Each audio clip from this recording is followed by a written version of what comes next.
What's up, guys?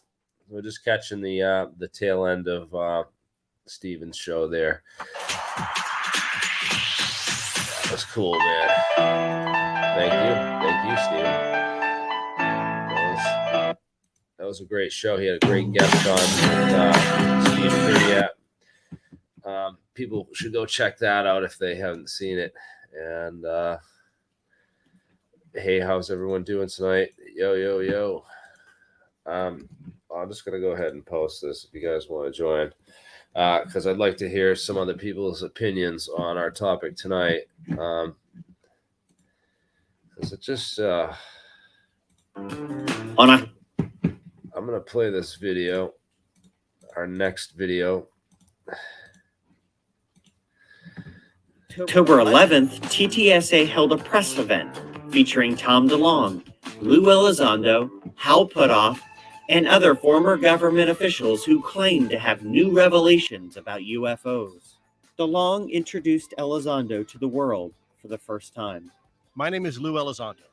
For nearly the last decade, I ran a sensitive aerospace threat identification program focusing on unidentified aerial technologies. It was in this position I learned that the phenomena is indeed real.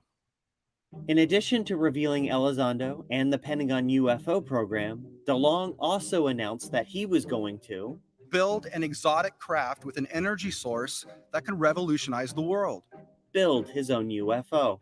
Another presentation by former DoD official Chris Mellon revealed a shocking new UFO case, and he displayed a large photo of the UFO. At one point, the object soars to 80,000 feet, hovers, then drops at supersonic speeds, coming to a full stop. How did it accomplish these feats?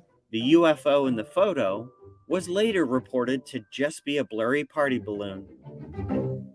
The mainstream media reaction to this event was couched as cheeky celebrity news, rather than science or national defense. But that was all about to change.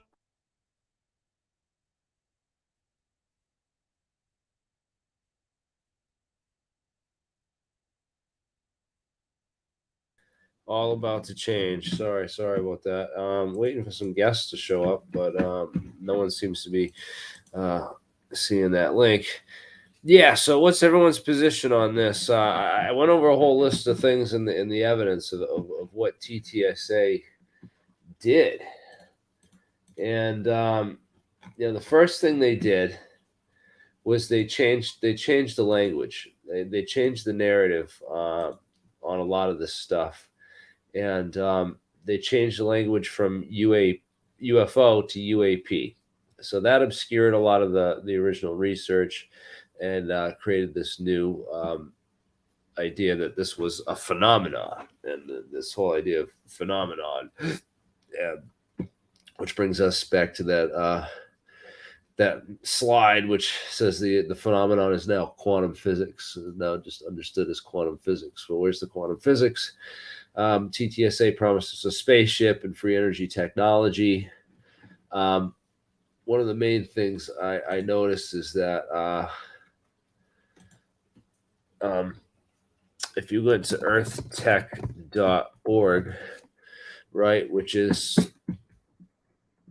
the website for Hal Puthoff and Eric Davis, which is basically the scientific and the scientific division of TTSA, their principal team and research. You go to their stuff and they have really outdated stuff. I mean, look at their page on cold fusion, and they have a lot of outdated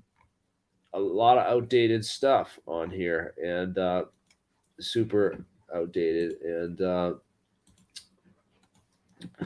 so for them to be promising us, free energy technology, where is it? And where's our craft? It's been 5 years since Tom DeLonge came out and promised us the spaceship. Force that can revolutionize the world. Build his own UFO. That the phenomena That's right. Elizondo identified to the various claimed to have new revelation. That's just crazy, man. They were going to build us a UFO, and oh wait, you guys can't even hear that part. Two rock star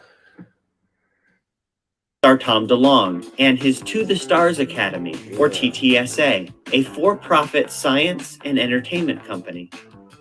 On October 11th, Science and entertainment. So they had the Steve Justice guy, who's this, was he former Lockheed Martin? What did he give us? There's no Lockheed Martin. We still got these rumors going around that Lockheed Martin are the ones that made this Tic Tac. You know, these people drawing pictures of this Tic Tac UFO, saying that it's a Lockheed Martin craft. And then people are asking, you know, why is Lockheed Martin playing, you know, games with the U.S. Navy out in the SoCal range off of the coast there? And, you know, then they got Chris Mellon talking about this party balloon thing, but the balloon thing's not far off because they have some advanced balloons. We talked about some of the balloon research in another video, and some of the classified stuff with balloon research. This what's super interesting is that this they can get like if I could get 2 party balloons or maybe 3 or 4 party balloons, right? You can get one big weather balloon with a long tether, right? And you have a system that the big balloon floats up to a certain altitude and when it comes into the radar station, so they're looking at it and seeing it. That one pops and it drops another payload balloon, which then inflates and then pops at another location, and then they have another one close to the ground which inflates and then floats away. So what it looks like on their radar is that this thing dropped 8,000 feet, or 30,000, 40,000 feet in just a few seconds, so that it teleported down, into space or vice versa. They could basically have these things set up to do that, and they could have a stealth carrier balloon too that's invisible to the radar, carry these things. So there's lots of options that they can do with these balloon technology, and the CIA's Project Palladium stuff, and Project Nemesis stuff, which we've gone over some of those programs and projects. So this whole organization and these individuals, I kind of called it from the start. I said, well, give them a fair shake and let's see what they come out with and see what comes forward. But I have my suspicions on what this is. And anytime you see something gain, New York Times, mainstream media gets involved and promotes it. It's usually the New York Times doesn't promote the real stuff. It's a distraction or I think this was definitely a disinfo campaign now, because the main reason I do is the next subject I'm going to bring up, and that's what TTSA did almost immediately after joining the scene. Is first they asked for money, investors. A bunch of people gave him almost I think $1 million or a couple million. I forget how much they actually raised in funds to build the spaceship. And then they announced that they were going to have an entertainment division, and Tom DeLonge used the money to fund a bunch of stupid movies and videos and stuff. And now he's actually, quit TTSA and doesn't care about, hasn't done anything with UFOs or interviews or anything to further this field, and is now going back to his high school band, Blink 182. So it's pretty crazy what's going on 5 years later. Where are all these guys? Must be getting pretty dang old by now, and not a lot of progress on the scientific division of TTSA or what they promised to bring us. But the next thing that they did was the most surprising, and the one that bothers me the most and leads me to believe this. Because a lot of these people are claiming that that ATIP was a generated program. It was a fake program. Some say that these guys are the good guys and they created this to try to pry the lid off the real stuff.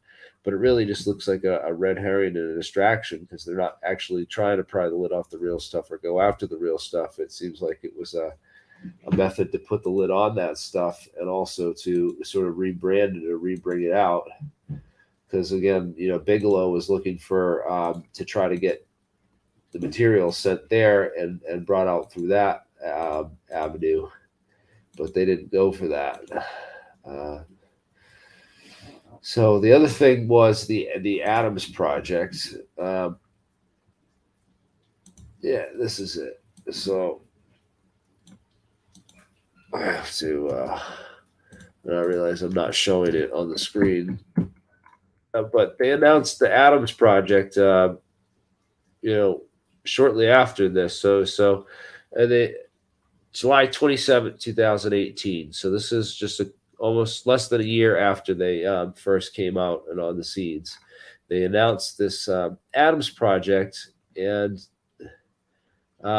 they said they reportedly had these buildings in Las Vegas for the storage of these materials, and they knew that people in the public had these materials and then a couple of these things. So they did a call for these materials. And this Adams Research Project had a whole bunch of people send in UFO materials to TTSA.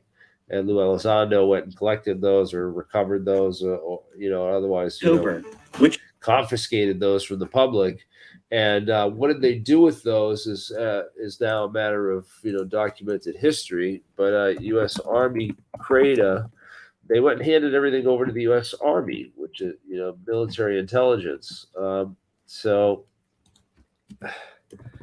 it just kind of it does not look good. I mean, it just looks like this whole thing was a CIA front that they rounded up all the materials and gave it all the best goods right over to the U.S. intelligence authorities. So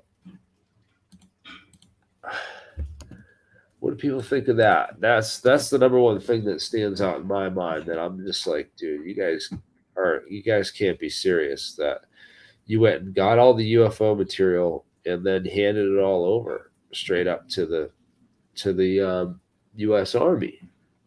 That move right there just made me really question what's going on, because and then they had I really wanted to figure this whole thing out and some of the people they had on board, because we have the documents, we have so much good information about what happened in these programs that hasn't come through TTSA. In fact, a lot of it's not hosted on TTSA. You won't find any of this stuff on earthtech.org or Hal Puthoff's website or any of the scientific pages. None of that stuff, but it's on John Greenwald's website. He got these DIR Defense Intelligence reference documents through FOIA requests, and he has them all published here. And there's a ton of deep technical summaries in here for people that want the real science and the real disclosure. People are like, oh, we're waiting for disclosure. When's disclosure going to come? And they're still following TTSA, like a carrot on a stick, thinking that they're actually going to produce something, and they haven't caught on yet. They still haven't caught on. In fact, it's kind of ridiculous, because I want to get to the next the tweets, right? So I had to save this because it was just it was kind of ridiculous. And let's find this. Trying to get Gary Nolan on the show. That would be cool just to see what he has to say. But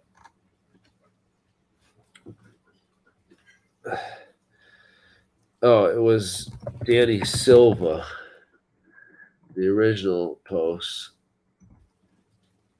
And Danny, there's Jimmy Church.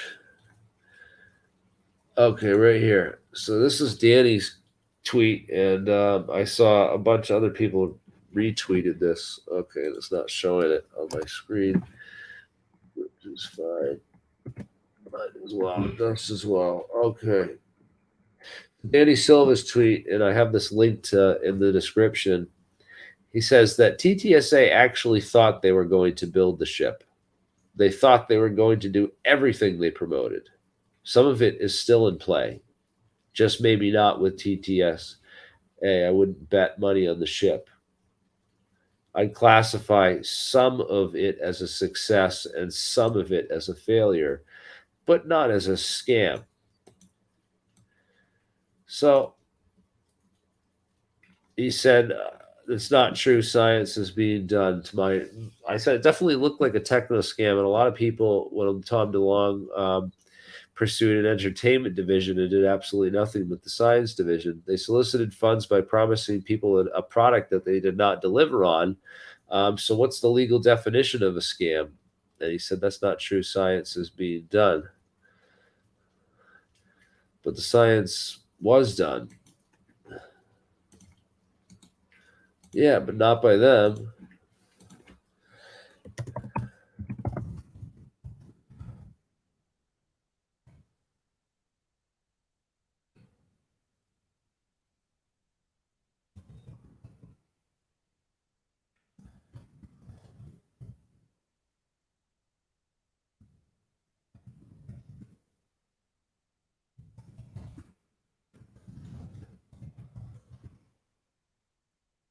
Yeah, because all their stuff's outdated, man. It's ridiculous. In any case, that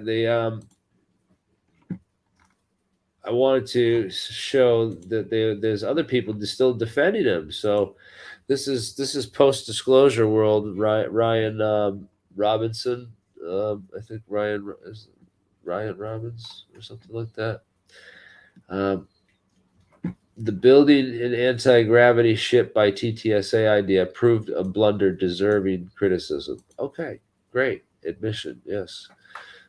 And yet, if disclosure ever happens, TTSA will have a firm place in history, and DeLonge will get enormous credit. UAP have come to teach us nuance and move away from binary thinking. I'm not suggesting that UAP have come to do this intentionally. I do not know. But I think it will be an inevitable byproduct. We humans tend to gravitate towards black and white thinking when the truth is rarely that simple. Well, I think that, the skeptic world tends to gravitate toward, evidence and proof for stuff. And I'm certainly leaning towards the idea that they promised a ship and some free energy, yet, EarthTech.org's cold fusion stuff's super outdated. And they haven't really talked about, what they plan to do with this energy source or, this exotic propulsion or anything that they really wanted to do with this ship. So it just, I don't understand why you guys are still like defending them and not, and then, they disagree with me. Oh, that's all right. We can agree to disagree then, guys. But I'm telling you, TTSA is just, I don't know. Does anyone want to come on and defend TTSA and stand up and be like, oh, dude, you're wrong. This is the science that they're doing. And, I want to correct me because please, if I'm wrong, by all means, someone in the group who follows this has got to know and can correct me, because we're gonna get. Apparently, another one I want to talk about is Tim Ventura had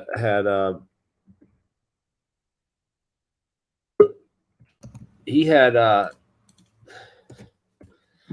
Jack Sarfati on the show today, which I started watching it, and I got to go back and watch the rest of that because Jack's always a fun guest and a good guest to have on. And but he had another interview here. If we go back to it, it was Tim Ventura and Ricardo Storti. We got to get Ricardo on to go over all this stuff because he kind of went over all the science and analyzed some of this stuff. But I don't think he's got the full story on Bob Lazar, and I'm glad that someone spent the time to really, to go and look at this and do this kind of analysis. But I just don't think he's got the full picture on Bob yet, and it's understandable. But still, nonetheless, we don't always have to agree. And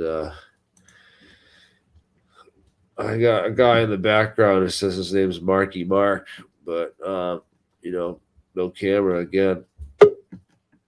You're not getting on unless you show your face, and you're like, I know who you are. Okay, yeah. All right, I know who that dude is. Hey man, how are you? And then we got a doctor, Dr. Holiday.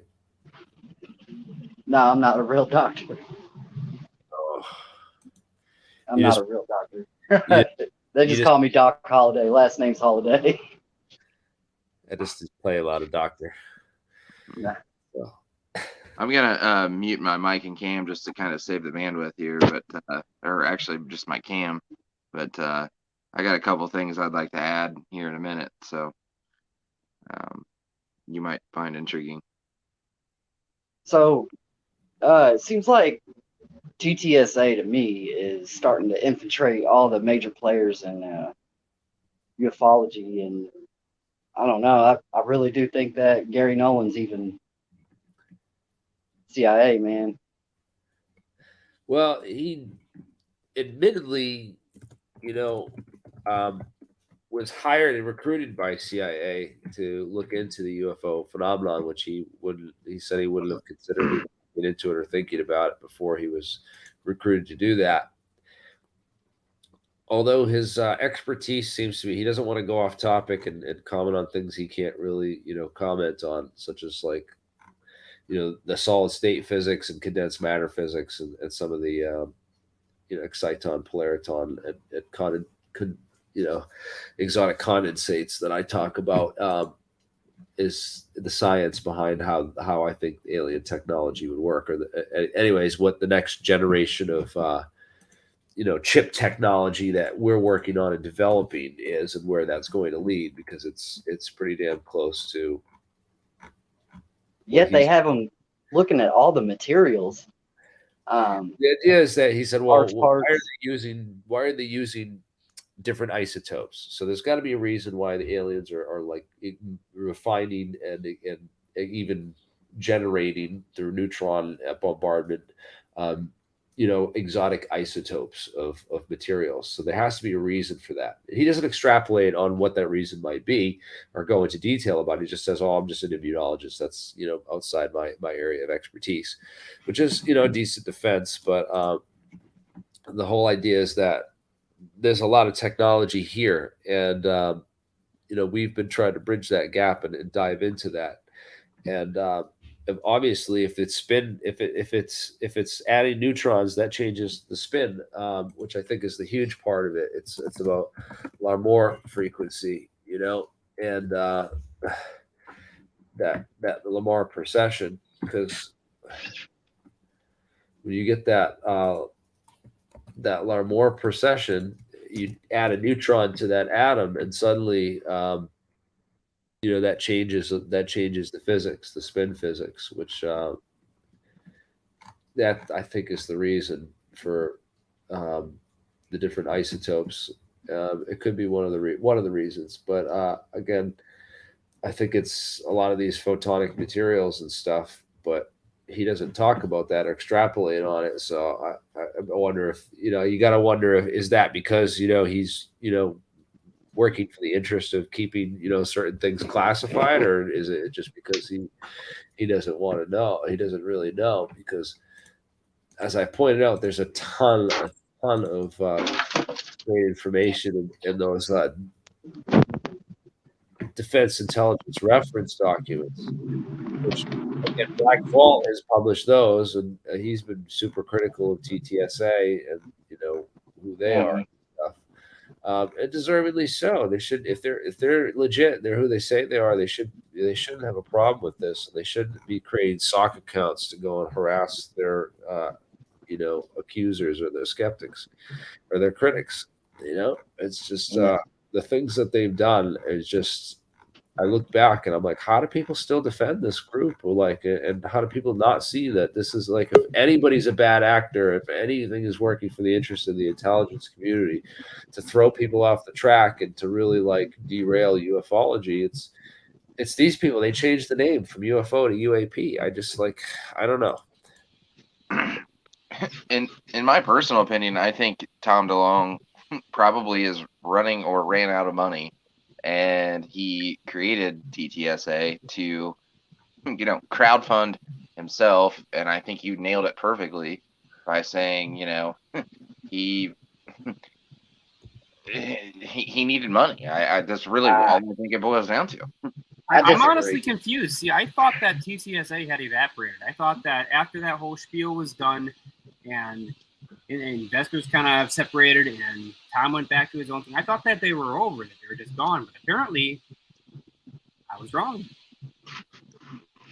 I think he's got the government backing him funds. I do, and I mean, I think there was him and Podesta. I think Tom and Podesta had traded emails, and there was a email leak, and I think we all kind of know that story. Anybody who's followed, the subject for any amount of time, probably knows that. But yeah, I think it was all just a ploy. No, they obviously made their mint. They did a good enough job at dissuading the public in whatever ways were ideal that apparently big government funding came pouring into their laps to keep on doing whatever it was that they were spilling. Yeah, and since most people don't really trust their governments, I guess that kind of means by proxy, probably don't trust who they fund. Yeah, I totally agree, JTT. Totally agree. I just typed into the stars and Googled it, and what came up is a 1954 novel by L. Ron Hubbard, who's again the father of Scientology. I'd call that a win in terms of search terms compared to actually like locating them instead. I mean, this is a way better burn. Does Tom DeLonge have history with the Scientology? No, but TTSA is their top chief of their science division is Hal Puthoff, and he has a huge history with Scientology. That's right. He made it to like level 8 or something. I seen that on Chris Lato's. He was big. He had a whole paper and a thing defending Scientology. Yeah. But it was like also the CIA. I might have hired him to infiltrate Scientology too, right? Because do we know if Hal Puthoff is still actually involved with TTSA like to date? Because I haven't really seen or heard of him much lately. I mean, I'm not sure what you guys have seen, but I mean, is he still active with them? With Tom? Or is he gone? Well, I know that Chris Mellon and Elizondo departed and went their own ways, but it's interesting to say. Like, it's hard to say what has Hal Puthoff been up to. So he is the chief of their science division. So if, as Danny Silva suggests, some of it is still in play. Well, what's in play, and it's got to be, Hal Puthoff's work or some of it. What else? What is? I don't know. I'm curious. You know what I mean? I have never met Hal Puthoff, but I don't like his friends. So being that he's kind of in a tight-knit group of people that I definitely don't trust, I'm just not going to take my chances. Jeremiah, I totally agree, and I think from day one I felt that way, and I think Lou Elizondo is just same thing. I think he's just a Richard Doty. I think he's a I think he's a Richard Doty times 2. To be honest, and I've heard stories too about the people that you can associate with the most. You're gonna get a pretty good idea of a fellow's personality based on who they're comfortable around with and who they like to hang out with. So I don't know if you have friends that kind of rub people the wrong way, then chances are maybe you're hanging out with the wrong crowd. I think it depends on the motives, right? Money. Or you could relate it to if you hang out with people who smoke weed, you're probably smoking weed, or if you hang out with people who drink all day, you're probably drinking all day, or I don't know. It's just, but I totally agree there. Totally. Either that, or you're a saint of some kind that can just be around all those good opportunities and take none of them. Exactly. I'm not a saint, by the way. Neither am I, man. Neither am I. It's all Good. good. That would be That's boring. why we're all here, or some of us. Hey, Jeremy, do you know when that latest paper by Hal Puthoff was published? That I don't know if anybody's seen it, but the latest Chris Lato video, he covered this peer-reviewed paper that Hal Puthoff did on like ultra terrestrials, and I don't know, it was just posted up like a day or two ago. But I didn't know how long ago he had published that. He's so good.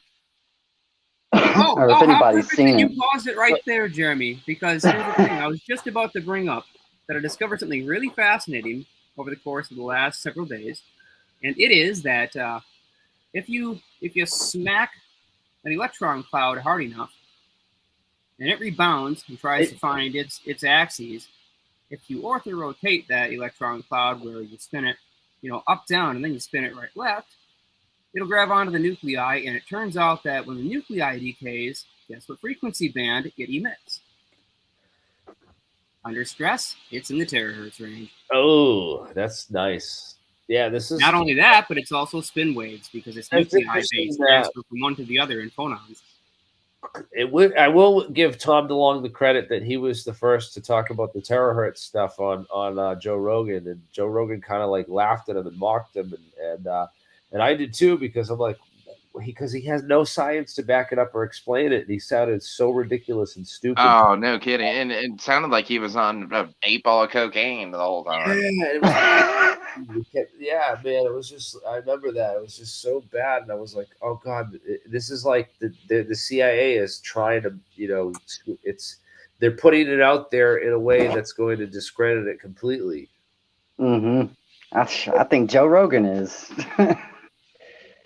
I think Joe, yeah, because then he went and promoted Bob Lazar, and he's had Corbell on times, and it's like, bro, if you're not working for like the CIA, then like, are you really like, what happened to Joe Rogan questions everything, and like, aren't you like at all interested in this stuff at all, or you just pretend to be for your viewers?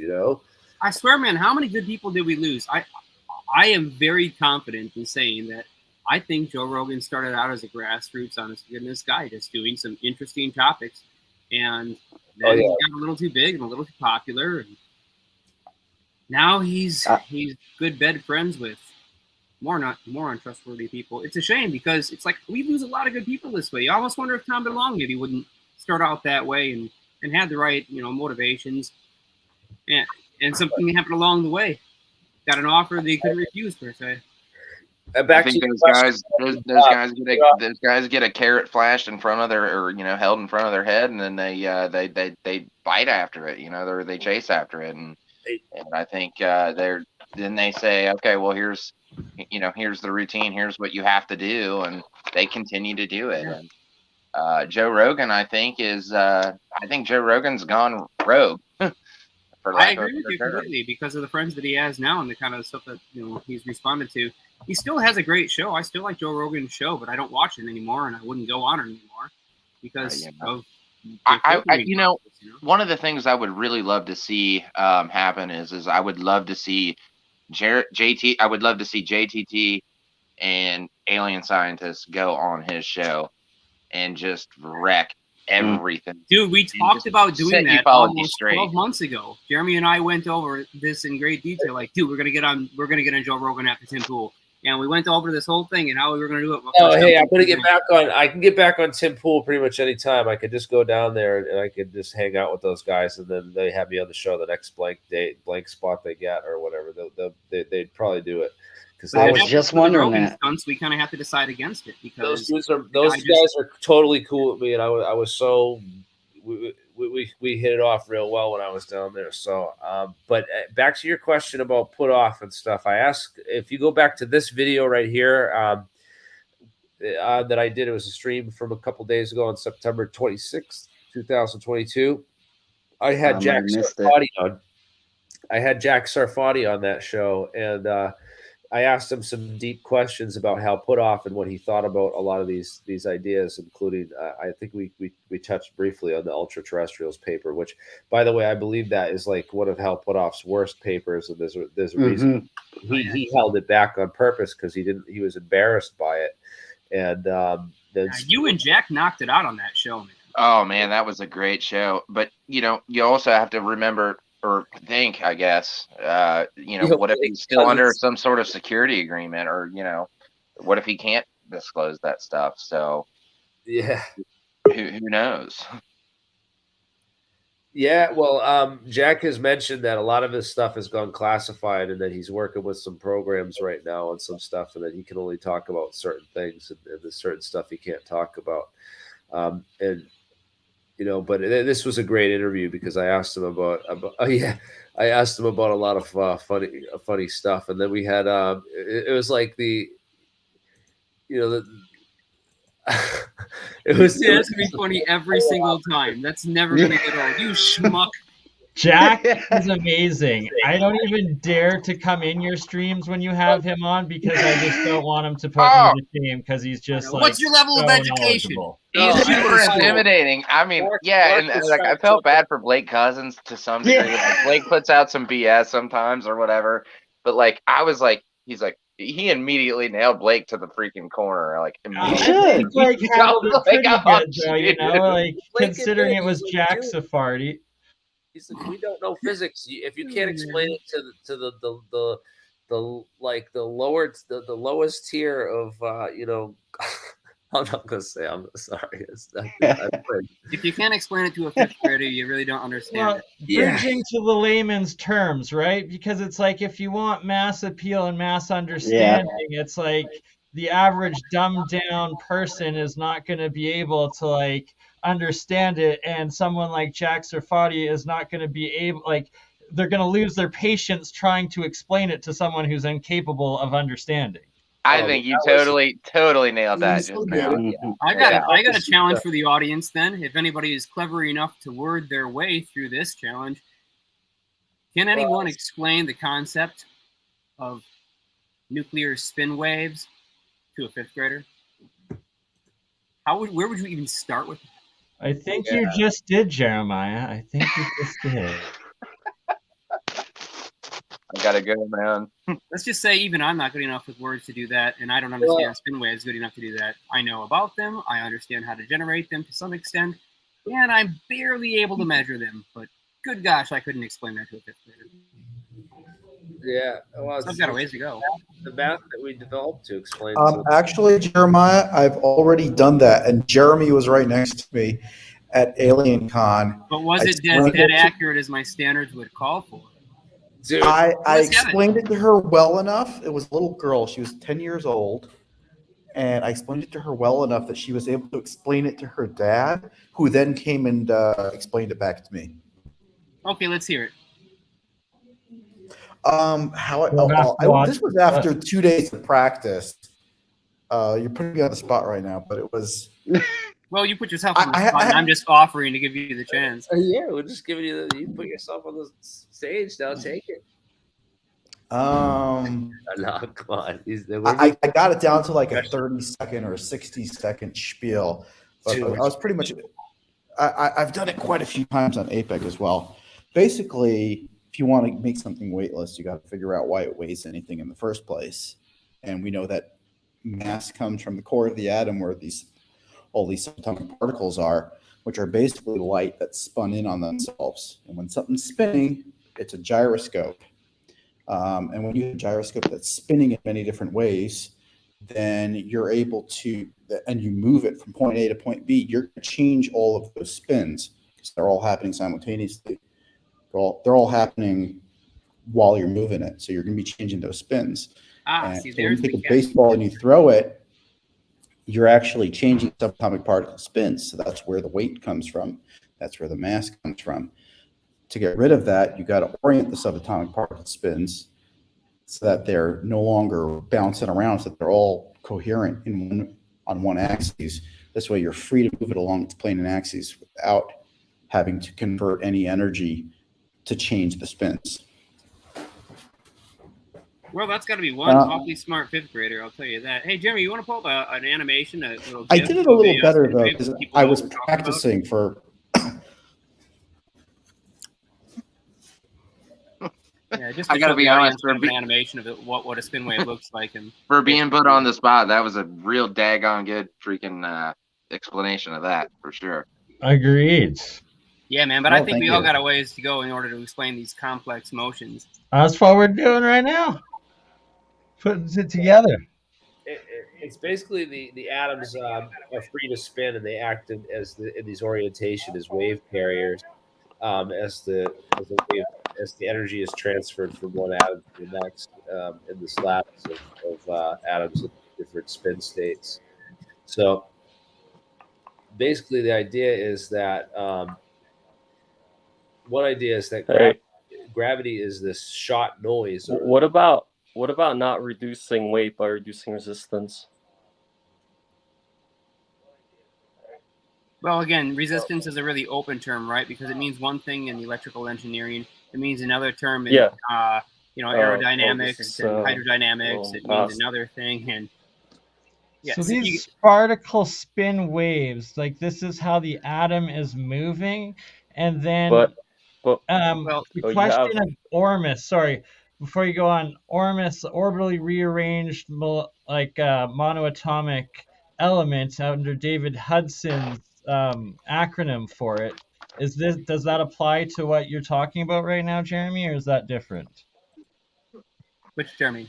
I have no idea Greece. about that stuff. So I've never done. I'm not familiar with that. But the idea is that there's this electron hole theory in metal as well. So it's the way of the thinking of the lattice is like these populated states where the electrons move in and out of these holes, and that it creates these the negative troughs is like these pockets or the holes in them.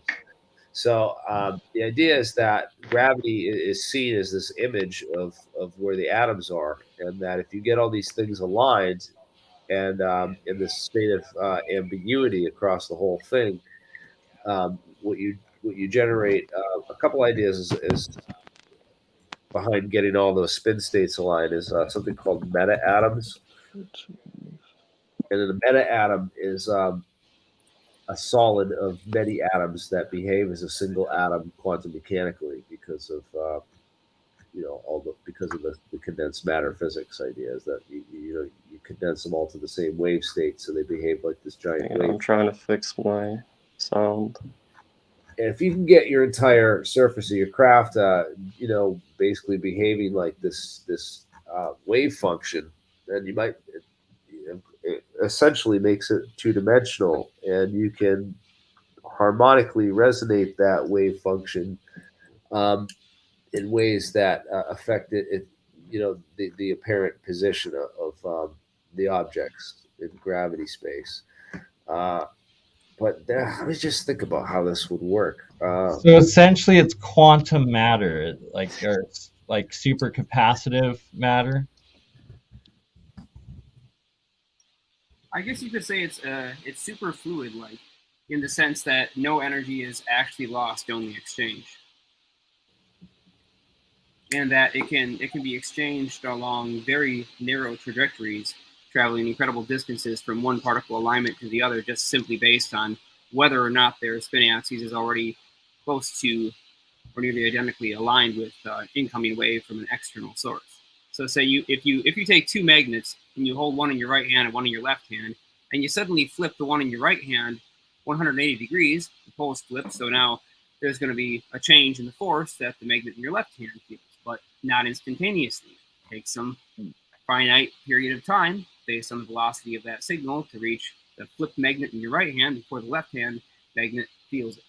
And that basic idea you could associate with gravity, where if we take a look at gravitational coupling and consider that all particles are going to associate gravitationally with their like particles, the electrons are going to be trying to orient or synchronize themselves with the electric fields produced by other electrons of the matter body. And the protons will also be doing the same sort of thing, because each individual proton is going to try to synchronize, each neutron is going to try to synchronize. So even a neutron has a magnetic moment, doesn't have a magnetic dipole, but it has a magnetic moment. So Just imagine that all these individual protons, neutrons, and electrons from the big mass, the body of Earth in our case, is trying to align every single little dipole moment and magnetic moment with each of those subatomic particles that you're made of, or anything else that's being experienced in the gravitational field.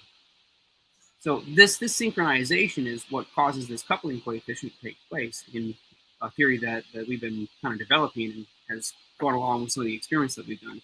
If we can break the ability of the nuclei and its subatomic particles and the electrons from being able to align their spin axes with the fields produced by the spin axes of the matter in the body, we effectively can push against the force of gravity instead of having it pull us in. And Question. Go ahead. Would this essentially be how you would be able to like get yourself or like a spaceship to travel through the X points that like NASA has found between like the sun and the different planets, and like how you'd align to go through that? Oh, that's because of my graphic. You're thinking that, Bernard. So the idea here is that the idea here is that space is created through the electromagnetic fields. So that space-time itself is generated through electromagnetism, and that well said. Electromagnetism. The electromagnetism happens at a speed of light, which is like this quantum. It's like this quantum linking that through entanglement, actually, there are certain information that can travel faster than the speed of light through that, but it's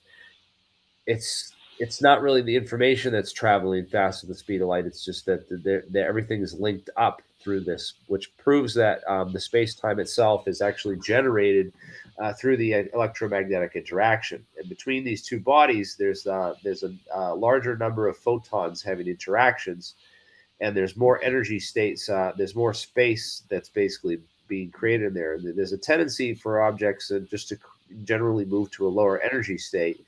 And the force of gravity is, something like 32 orders of magnitude smaller than, or it might be 60 orders of magnitude smaller than the force of electromagnetism. It's 37. It's part of my presentation. 37 Okay, yeah, orders. 37 orders. I knew it was a ridiculously high number.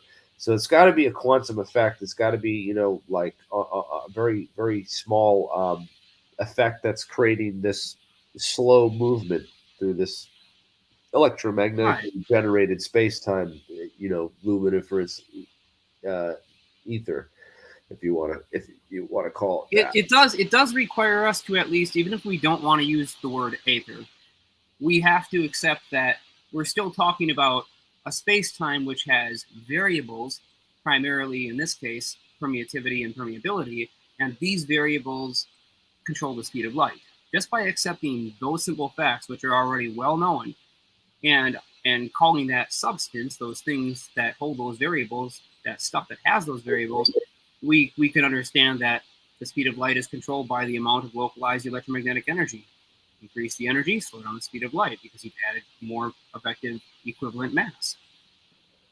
So this is the resulting effect of all this, or cumulative effect of these quantum effects, is what we get as general relativity theory, which states that matter tells space how to curve, and space tells matter how to move. Jeremy, one thing I just realized, look up the fine matter constant. That's considered by Richard Feynman to be one of the most important. The structure constant. The fine structure constant. It's 1/137th. And the difference between the strong force and gravity is 37 orders of magnitude. I thought that was an interesting coincidence. It is interesting, actually, that you bring that up, because that number comes up time and time again in several areas. But that's an interesting point. I was just watching a talk earlier today about that. Numerology, because what's the ratio of 37 divided by 137? It's like 2. It's like a little over a quarter. Actually, no, not 137. Yeah, a little over a quarter. But what I was going to say is, not sharing my screen anymore. I want to share the whole window. Is that it? Yeah. Boom. So yeah, waves require this whole complex algebra, which you do with these phases, and it's to triangulate these things on a diagram where the resistance, capacitance, and inductance are measured on this angle, where that angle gives you that whole wave speed and sine wave speed. Yeah, this will show you the different speeds of the different amplitude waves and the different frequencies and what they look like. Could time dilation, maybe from outside perspective, elongate those wavelengths into some less resistance?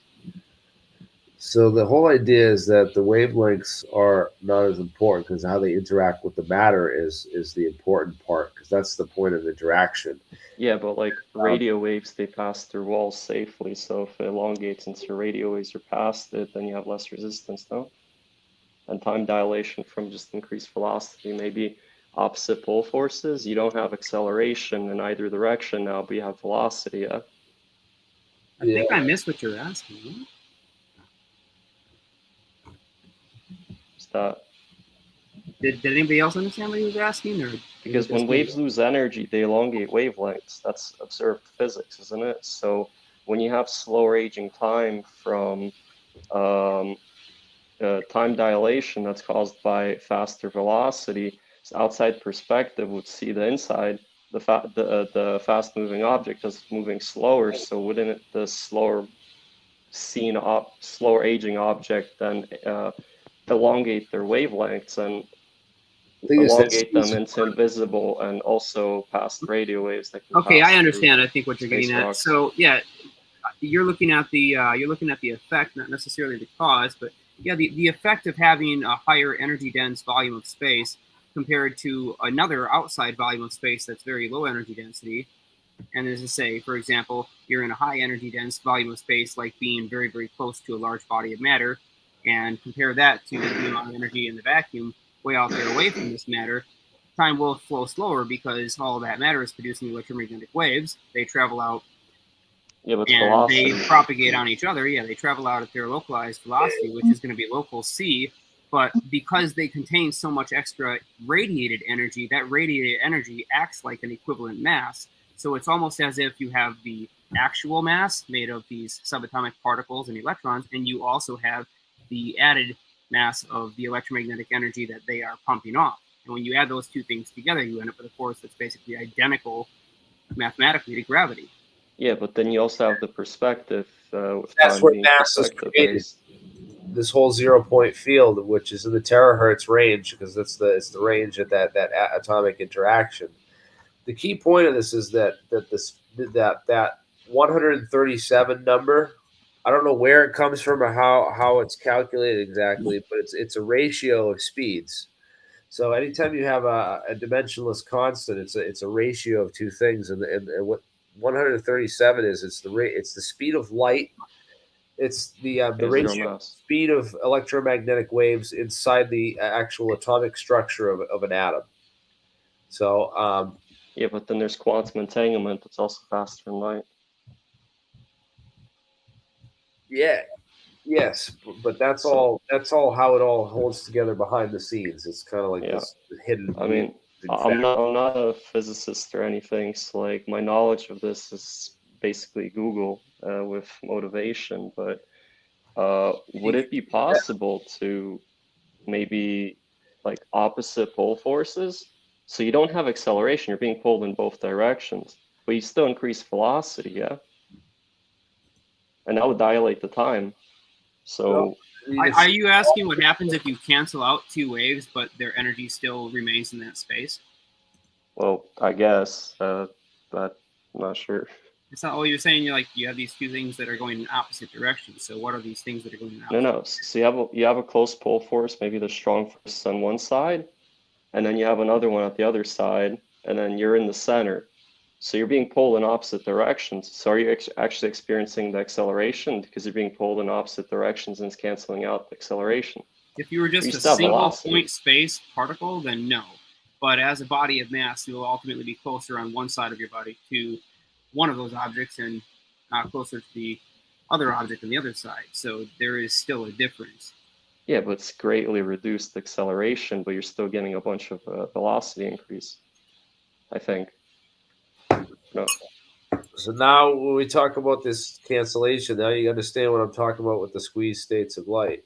There's different types. There's phase squeeze, there's coherent state, displaced, there's vacuum state, there's cold vacuum, there's squeezed vacuum, squeezed dark vacuum. So this, to quiet down all this vacuum noise, which is this random fluctuations, right? So those random fluctuations can happen any which way in the quantum world, but it's a probabilistic equation of which one the path that it actually takes. And the probability is always determined. It's going to go towards the lower energy state always. So it always tends to, just delete the space to save information in the quantum computation. It deletes the space between, the more massive objects or the closest mass.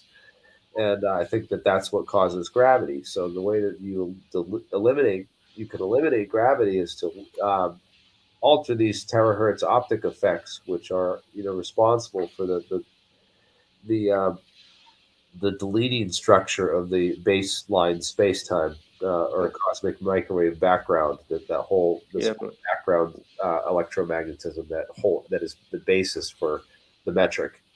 You lost me in the physics, but how about just accelerating particles, particle accelerator, and smashing them? Okay, how about it? But what about that? You're pulling apart different parts of the vacuum background, which is this. Again, I want to get into this too, because there's where was that video I was just watching? I have to show that now. Oh boy. Oh. Yes. Okay, this my guy. friends. Would the real Bob Lazar please stand up?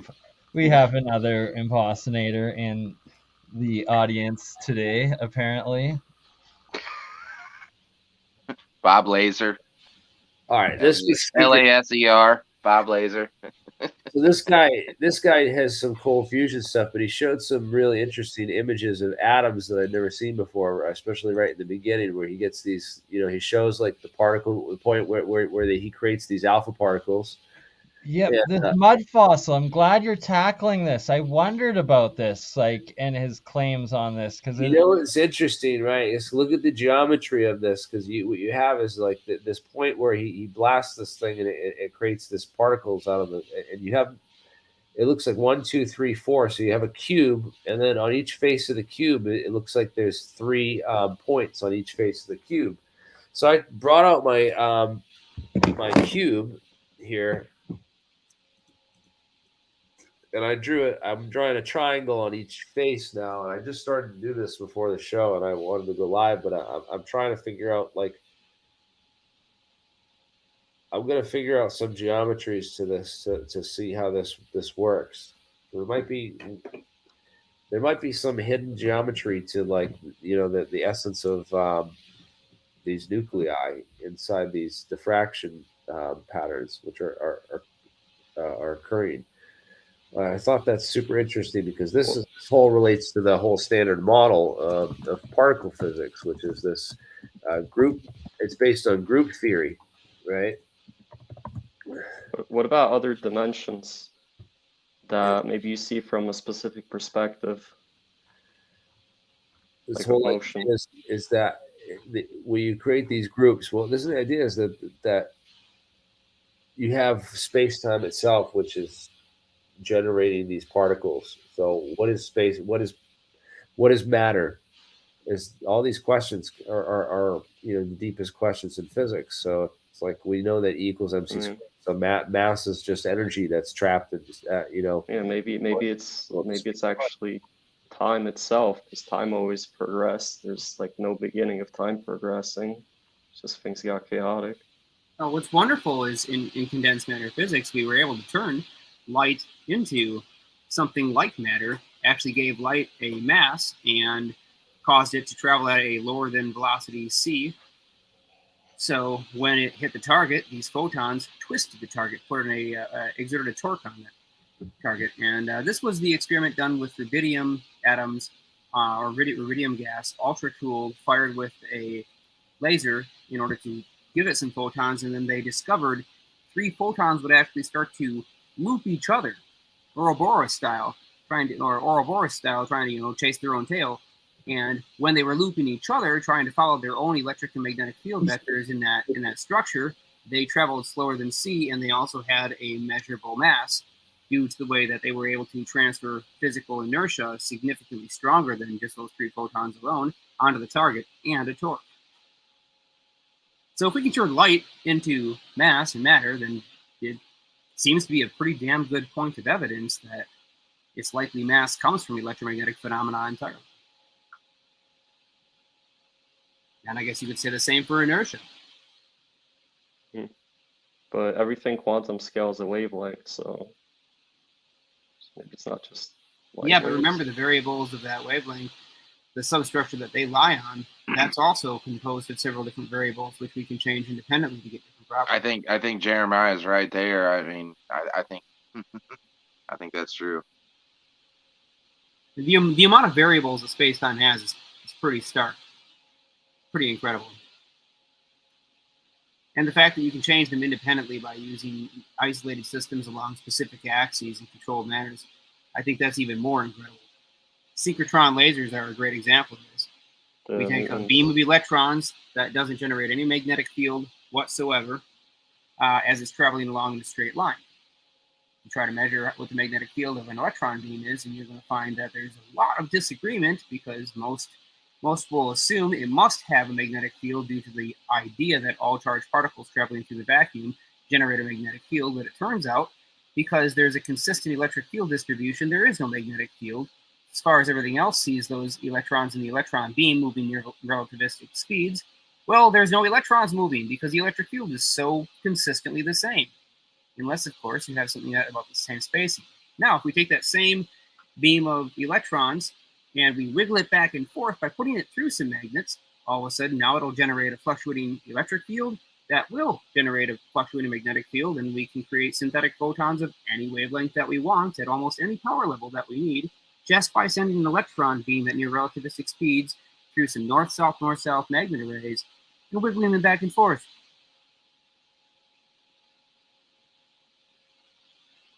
Great thing about synchrotrons, though, is you can have any arbitrary wavelength. It doesn't have to be quantized in the same way that photons are supposed to be quantized when they are naturally generated by electron valence jumps or band gap jumps inside of an atom. But it creates a pole force, I'm guessing, and that pole force then pulls everything? Or just specific? Well, the cool thing about synchrotron radiation is, for all practical intents and purposes, it's basically just a stream of photons. It acts very much like conventional light, but what's different about it is you can change the phase angle and the wave shape of that light so it no longer is sinusoidal. And that's why they give it a special name. Instead of calling it normal photons, they call it synchrotron radiation to differentiate the idea that it can have arbitrary shapes and photon-like properties without actually being photons.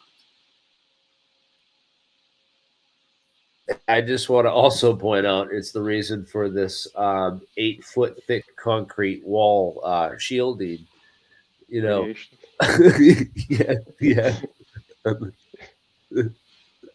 I have to say this week's Robert Lazar is sounding more legit than last week's Bob Lazar that came on and tried to expose pornography. So I still don't believe that Robert Lazar is legit because, well, join with your face and video feed, good sir, if you are legit, and we'll give you the floor. Otherwise, you're just a porn bot and you're not getting on, you savage porn bots.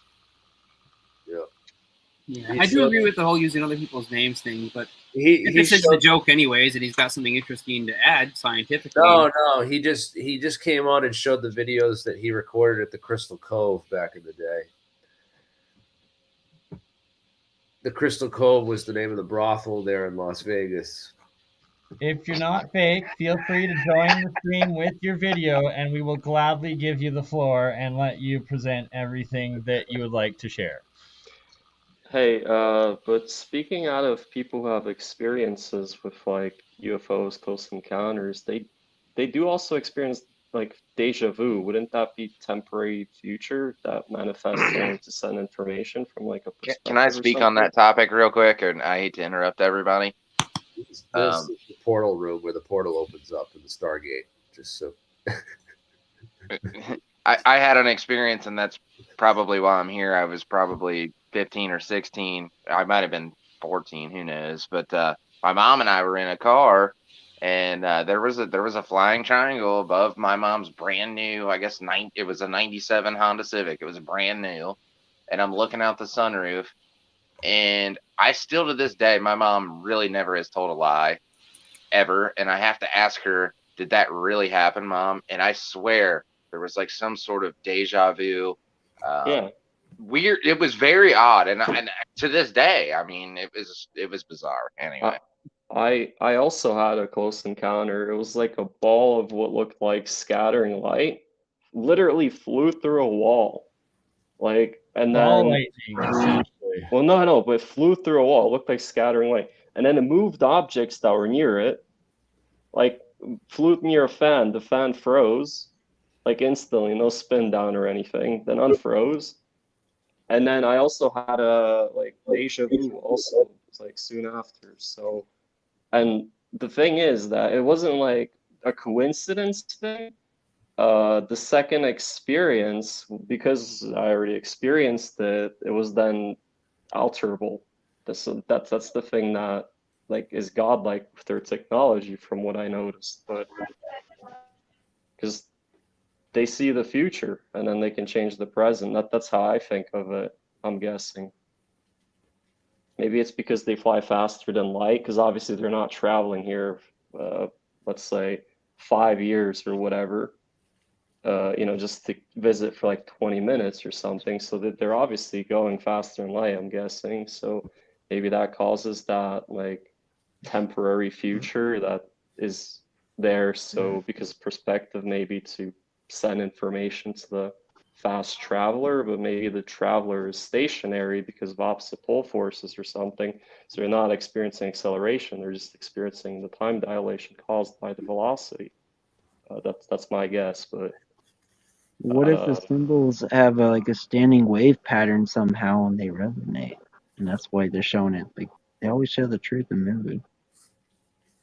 Like I don't know. I mean, there's Buddhist... a Captain America movie that apparently predicted COVID-19 by like 8 years or whatever. Yeah, no. So it's like Buddhist temples. They said that the symbols and the mandalas and the stories say that they actually resonated, and you could hear ringing and feel like pulses from the pictures. That's what the story says. So I don't know if that has any relevancy. I don't know, but the creepy thing about that Captain America movie also, that it was released on the 19th day. So yeah, like I said, they play us, man. So that's my opinion, anyways. If it means anything. hey guys, I just want to say thanks for letting me join the show, and I appreciate it. I gotta jump off here, but thank you, and hopefully one day we'll figure everything out. Oh, thank you, Mark. It's been a pleasure. As always, thank you. Have a good night. Thanks, man. And I do hope we don't ever figure everything out, because there's nothing left to learn at this point. No, that's well, when you know everything, you know nothing at all. Exactly. Synchrotron. Yeah, well, it looks like the fucking Stargate, so that's what I was showing. Hell yeah, now you're talking my language. There's got to be something to the Stargate series, like some sort of hidden technology. And like, Jeremy, have you ever looked into what are supposedly these Stargates that were found in like Iraq, ancient Iraq or something? Like, are those legit ancient old pictures, or is that shit fake?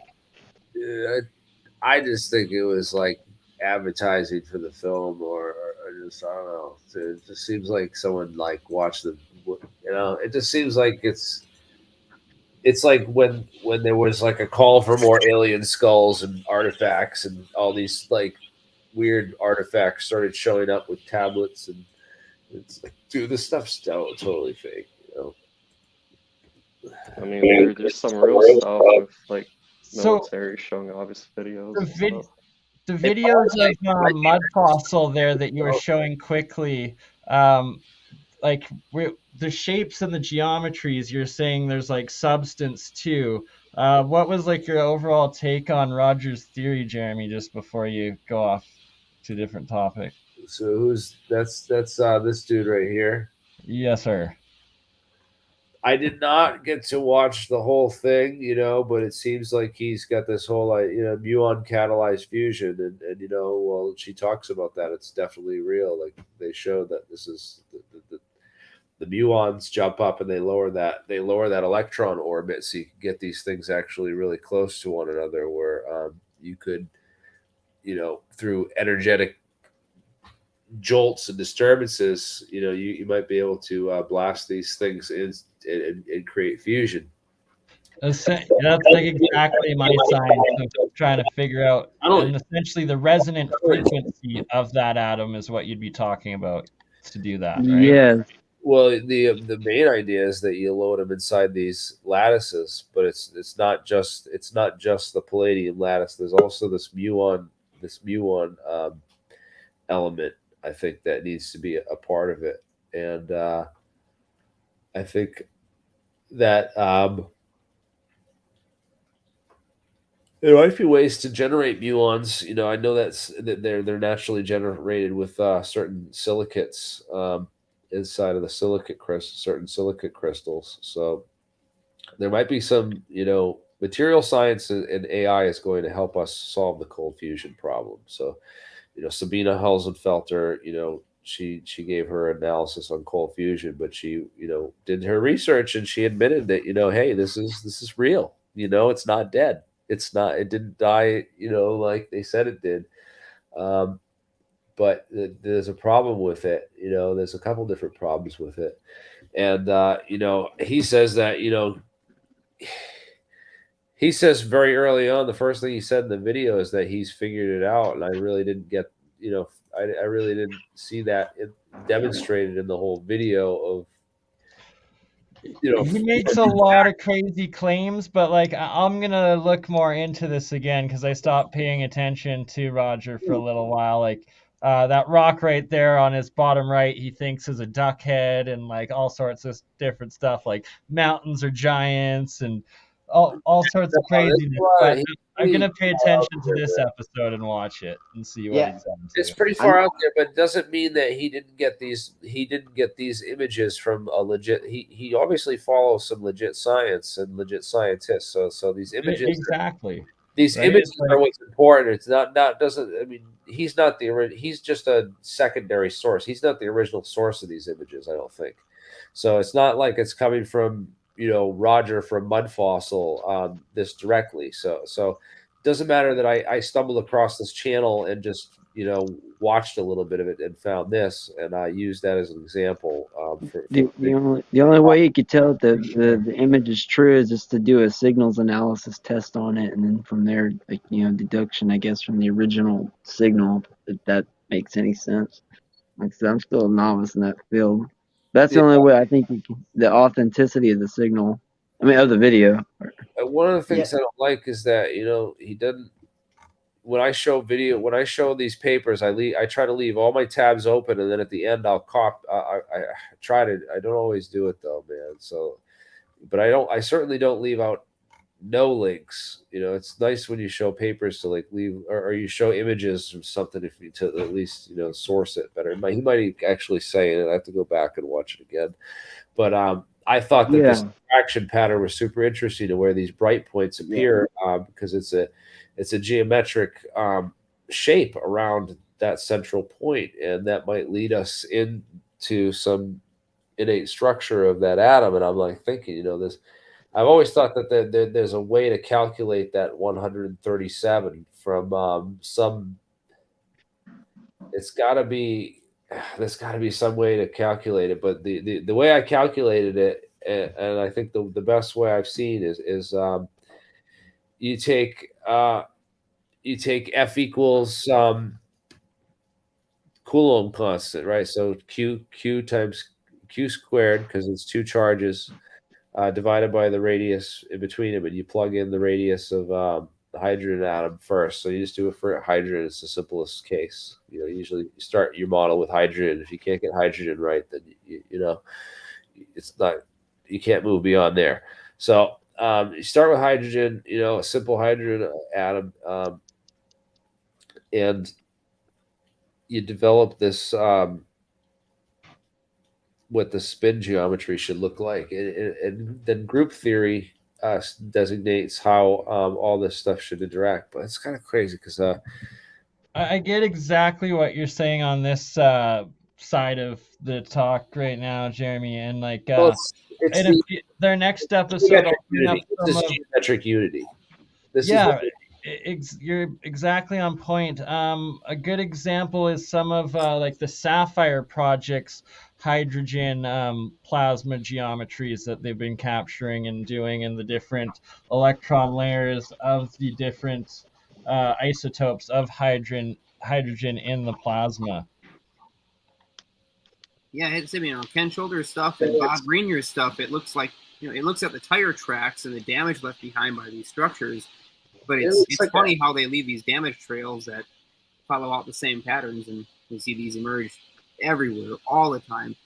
I'd like to know more about how he took this image, though. Like, how was this actually captured? What was the setup like where he was able to use some kind of monochromatic laser source light to capture what he's doing? He used a cell phone. Yeah, right? That's what's crazy. I think he claims he's doing these pictures himself, if I'm not mistaken. Right, that's what I thought he said. I'm like, you're capturing these can't be like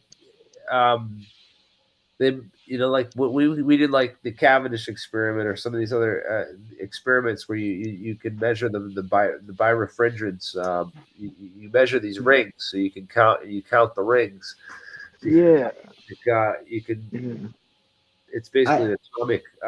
You're capturing actual atomic resonances at that point. If that's actually what he's capturing, then this is quite a remarkable image, because I just take these points of light, these sharp points around this central point, as the vertexes in a complex polyhedra, and to me it looks like a hexoctahedron. So I had to go and look it up about what kind of shape you get to actually produce this. I think it's like a hexoctahedron, and that is interesting, because you have to think of how matter and the structure of matter at its finest points at that level is being generated, and it's all geometry according to the standard model. It's SU2 cross SU1 cross U1 group theory, standard group theory, and where you get that E8 lattice and stuff. Yeah, exactly. And even I don't necessarily agree with their dual state jumping in the E8 model. Right. That's like quantum gravity. Like they have these two states per tetrahedron, and they show them kind of interposing, crossing over into each other's volumetric space, which doesn't really make any sense for the cosmic lattice. But I get what they're after. And yeah, Jeremy, I don't know if you remember, I was the one that actually sent you this video, and like I'm kind of just getting new into the whole science of everything, and it just seems so legit to me. But one thing that kind of bothered me is if he really thinks that he could win a Nobel Prize, it seems like he wouldn't want to just publicly post this. That was the one hang up I had.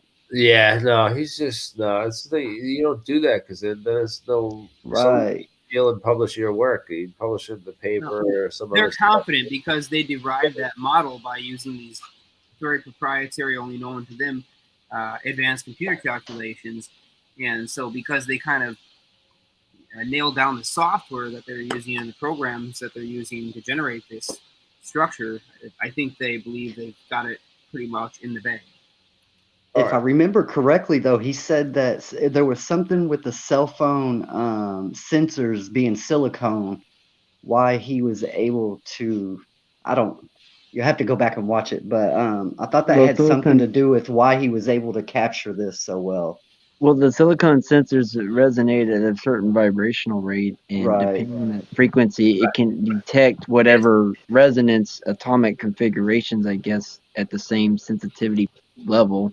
I'm just that's all I'm getting at. So. It's just like in electronics. For there to be a transmission, there needs to be an impedance or frequency match inside the antenna. So you need to tune your antenna to the frequency of the radio station you want to listen to, right? So the whole idea is that all these electromagnetic waves interact with different things that are tuned to different. There's a reason why the radio waves are passing through your body, and then they hit the metal inside of your antenna instead. It's because of the structure of those matter and the wavelength which those waves are interacting on. And so the whole idea is that these structures are what's important for this interaction to take place. And that interaction, if that structure isn't a match, then that interaction doesn't take place. And then if it does, then there's still a 1 in 137 chance that it will take place. And that whole idea is this impedance match, because it has to resonate with the frequency of the electron in the atom, because this is what A is. It relates a bunch of fundamental constants, right? So here we have the Coulomb constant, 1/4 pi epsilon naught, right? We have E squared, which is the electric charge, the fundamental electric charge, or the Coulomb charge of the electron. We have H bar, which is the Planck constant. And then we have C, which is the speed of light. So the speed of light is the important one in this, in that this is a ratio. So it's a ratio of the electron. So this is a speed to a speed. So this stuff, which in reality is this quantum speed. It's E squared over H bar. So you can think about this as K E squared over H bar, and then it's over C, and that's equal to a velocity. So a velocity divided by a velocity, so the velocity is divided by C, will give you this dimensionless constant, because it's just a ratio of a velocity to a velocity. So this E squared over 4 pi epsilon naught times H bar is a velocity. And that velocity is the basically the electron force, right? So this is Coulomb equation. F equals K E squared over the radius, which is this H bar squared, right? This H bar is the radius. This is just Coulomb constant. So this is when you take the Coulomb constant like this, it basically creates a spring constant, which is a velocity, gives you a velocity of the spring. It's the velocity of a spring. So the velocity of the electron as it bounces around, it being held in its spring-like confinement to the nucleus of an atom. So that's what this is. That's what the fine structure constant is. The weird thing is, with a bunch of these equations and stuff, they have speed of light, but there's measured things like quantum entanglement that's faster than light. Where does that come into play?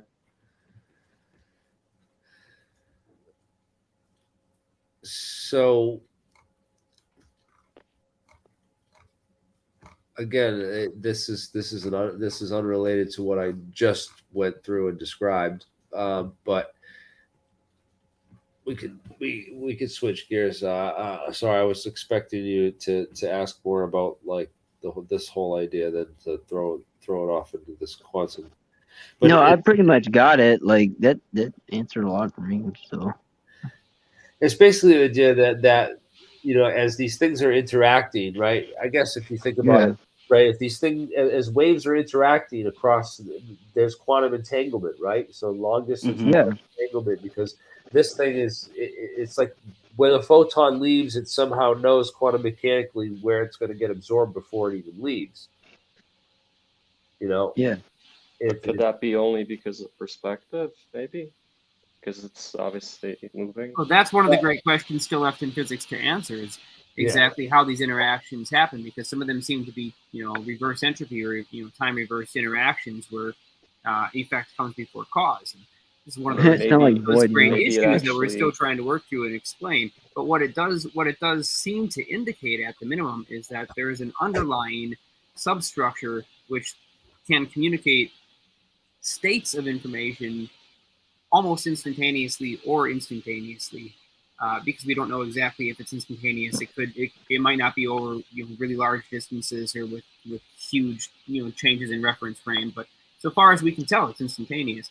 It's like different reference frames that are coexisting at the same time that are part of a whole, but they're each is like a bigger reference frame than another, right? And some are. I guess you could look at it in the factor of these things apply. Yeah, like percentage of states. Yeah, like one has a 35% percentage state, and then there's another state that's different. It's like 5%. So it's again, I want to get away kind of from the probabilities that come along. Yeah. The physics. Because it's moving, though, it experiences time differently, doesn't it? So maybe that's why. Think about the reasons for why it experiences time differently, and let's also get away from sort of this notion of absolute quantized states that rely on fundamental constants, allegedly ones that never change, like the velocity of light. Yeah, and get the variables. We know these are all variables, right? And now what you're looking at on the screen right now with this equation tells you how some of those variables have derived. And so you have variables that determine other variables that we consider. If you add them all together, we call some of those things compound constants. That's where gauge factors come in. And we like to add zeros in places where we don't actually know exactly what the properties of space-time are in X unit volume. So we'll just say that it's the same as wherever we're measuring from. If it's not, we get an error in measurement, and we fudge factor it. If it is, then everything looks perfect and the equations check out. But when it's not, there must be equipment error, because it certainly can't be that space-time might be flowing at a different rate due to electromagnetic energy in one spot than, say, where it is with the measurement equipment. So we can't have that, because then we could use the electromagnetic radiation to create things like gravity and change space-time dynamics and do metric engineering. That's no-no for the rest of us. Nope, we're not allowed to have that tech. Everything's a constant. You can't change it. Don't even try. You're wasting your time. If you think you can, you're an idiot. Give up, you schmuck. Schmuck. Oh, right on Jack. cue. Yeah, your timing on that was so perfect, man. Yours as well. Entanglement. Right. Hey, yeah, Jeremy, you might need to repost that one video about cold fusion with Jones, because they took that down, dude. What, Stephen Jones? No, Alex Jones. I didn't want to say it, but they makes took it me down. sick, that settlement. They took it your video that you posted of him talking about in the court that you showed. The prosecutor. Oh yeah, that was. Yeah, they took the video down, bro, and what? it has. Yeah. That was so funny. $1 billion he has to pay out, like. Yeah, but check your video selection with like the donut with the icon logo on it. It's gone, dude.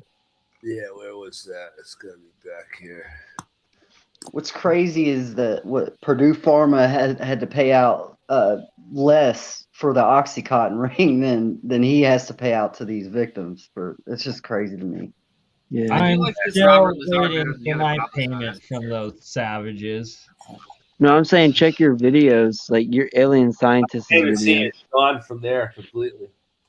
Yeah, they got rid of it, and like you had this the description info you put. I wanted information on that so I could do more further research. If you still got that, that'd be great. If that Just ain't repost. Bizarre, I like the fact that he's a good troll, giving us at least something to think about. That I can appreciate. If he was the real Bob Bizarre, we'd have him on in a heartbeat. Yeah. Well, that means they're watching us. Like, they're definitely paying attention, bro. Like, shoot. You're getting somewhere. We were getting I like somewhere. this guy better, though, than the other Bob Bizarre. Yeah. Yeah. I think, it's probably the same one as last week. I don't know, man. I mean, these comments are a lot more technical. Yeah, I think you're actually right. This one's a little bit more on point than the last one. I'd give this one like a 20% chance, but still highly doubt it. And give it still an 80% chance if he did come on, there'd be porno within 30 seconds. Yeah, definitely. So I want to go back to this. This is the old Wright-Patterson Air Force Base. Yes. Right here. That was right here. And then they built the new Air Force Base right here in, like, I think the 70s or something. But back here was the original one that existed in the 1940s. And these hangars are some of the original hangars that were there in 47. It was apparently this one down here all the way on the end where the Roswell debris was originally brought. And you know, after it was flown from Fort Worth, Texas.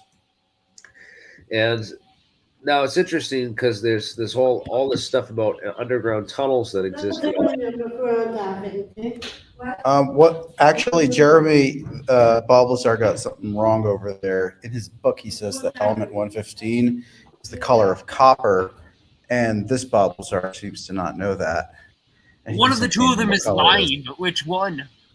I would suppose it's the Mr. Robert Lazar, who can't seem to make up his mind about what color element 115 is. And the only way you'll find that out is by reading Bob Lazar's entire book, which I actually did. Well, technically, even my question is a logical fallacy because it assumes that one of the two is telling the truth. And, of course, that's a leap of faith. So. Mm-hmm. A lot of speculation that they had an underground facility that was off base where they originally brought the material to study it in secret. But then that eventually had to get moved from there. That was eventually abandoned and then later turned into the modern day Wright State University campus, which has the whole tunnel system refurbished under there. And there's rumors that it was a much older tunnel system that used to hold the vaults where these materials were actually stored and kept in a secret university or underground invisible college. And but then there's some rumors that they moved from to Columbus, Ohio, 70 miles away, at this Battelle facility.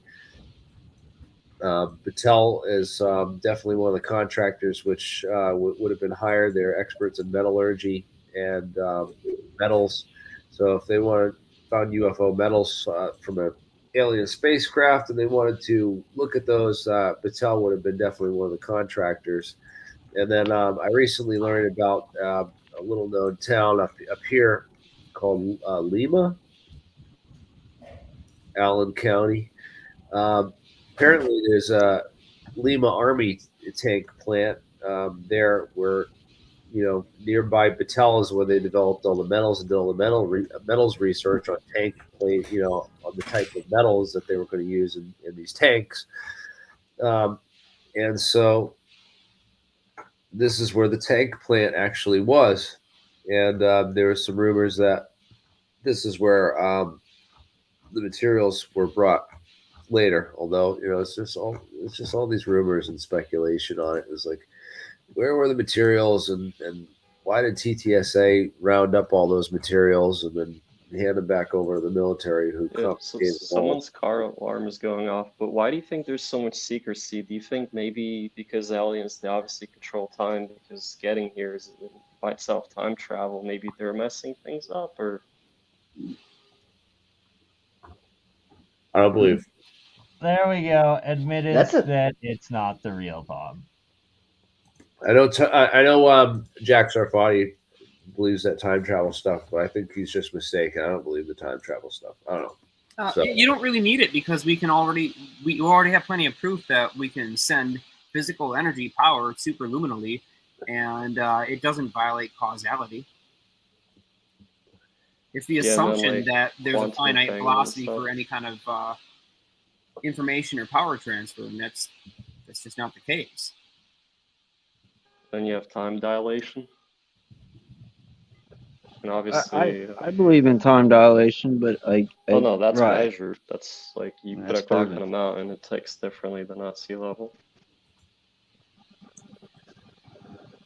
So, yeah, the quantum information theory is the key thing. As long as you can obey quantum information theory, then you're good. But there might be some ways to violate some of these things and do tricks around it, especially if space-time is constructed not the way we think it is. Yeah, let's say we had a wave with a aligned magnetic and electric field instead of them being tangential to each other. Well, if both of those things are modifying, instead of them exchanging epsilon for mu, Instead, in this case, we're both increasing epsilon and mu simultaneously. Well, that's going to have a direct effect on the localized velocity c. And if that packet of energy, that transmission, is carrying those same two aligned waveforms, not a 90 degrees relationship, then you're basically talking about a near field wave that's like a beam, and it doesn't have a finite velocity set up by that phased relationship at 90 degrees of electric and magnetic fields. That's what gives us our velocity c. It's comparison between two things. You change the relationship between those two things, you change the speed of light for that signal. Tesla knew this. Just, Dollar knew this. There's a bunch of examples of this stuff. Even Michael knew this. Constantine Michael. There's a bunch of people who have demonstrated experiments proving this. Yeah. Hey, do you think like Army using particle accelerators, railguns would help particle accelerators by chance? Can you ask that one more time? I couldn't hear you. Do you think if the Army started using railguns more, would it help particle accelerators? Only if they were willing to accept the fact that there's not an equivalent recoil on the rails of the railgun when there's an accelerated projectile. This is one of those weird things with railguns, right? There's a mathematical error. You have two forces against the rails that push the two rails apart, and you have a projectile in the center that produces its own electromotive force, but the equivalent force on the rails is not the same. It doesn't push back on the railgun like a normal barrel of the gun with the same amount of force that projectile accelerates, because most of that force on the rails is being turned 90 degrees and pushed outwards towards the chassis. So you end up with a really fast acceleration, but not a symmetrical exchange of momentum and inertia. And this is one of the things that makes railguns really interesting, and also one of the things that makes them difficult to apply. If particle physics research was tied into the understanding of that dynamic, of this non-symmetrical dynamic, absolutely, they would make tremendous progress. Yeah, because but they would have to accept it first. Those things are good at like penetrating the ship's holes, like compartments, and that would be very useful for the Navy. And then the better better battery discharge rate from improvements in that would probably help with something with particle accelerators, and same with better superconductors. So that's a good technology to look forward to, I think. I'm not familiar with any railgun tech that uses superconductors as of this point. I thought they. I'm not sure. I thought they did, or at least battery discharge rate. Didn't it cost them like $1 billion? This is something I don't know, but crazy. they rushed it into I think like the Navy started like testing it at sea very quickly, so it's useful. It costs them a lot of money because they're super powerful, but the hypersonic velocities that the projectiles reach before exiting the muzzle actually rip apart. They have to I think like sometimes as little as 2 shots before something breaks and they have to repair it. Yeah, but you know how they fix that, Jeremy? Yeah. Let's talk about this. Yeah, they solved it by getting rid of the contact surfaces and having the entire thing ride a plasma channel. The projectile basically rides in its own plasma conduit, and so there's no physical contact or wear, and because it's traveling along, they can effectively keep the rails cool enough so that they don't melt during that transit, and they were able to get many, many times more successive operations out of that thing. They only actually took it apart just to check the structural integrity and look for errors, but it turns out as long as you don't have that contact and your plasma is within the thermal capabilities of the materials, you're primarily using the air to explode that thing out. Giving our secrets to North Korea. Yeah, they're definitely going to copy it. Yeah, but then the aircraft carrier can recharge it because it's fission based, so it makes electricity. So like a fleet.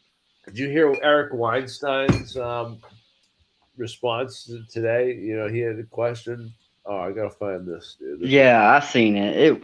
Dude, he's something else. Like, I always liked him, but this how he's acting about the whole Lou Elizondo thing is crazy to me. I know, man. He's just like, he got briefed. He got like basically brought in. He's like, "Yo, this is CIA, and if you want a part of it, like if you want a part of the alien technology, you gotta play along, buddy." Or something. I don't know, man. Some And what's crazy is how he was that him that was he had a debate with Mick West and was just ripping Mick West's ass about, just how he shoots everything down, and now it's like he's changed his whole tone and is acting like, I don't like CIA, man. I mean, or somebody who's trying to keep everything concealed all of a sudden. Maybe the aliens themselves. At least I like that he talks out about Anthony Fauci. I like that. That's yes, I do too.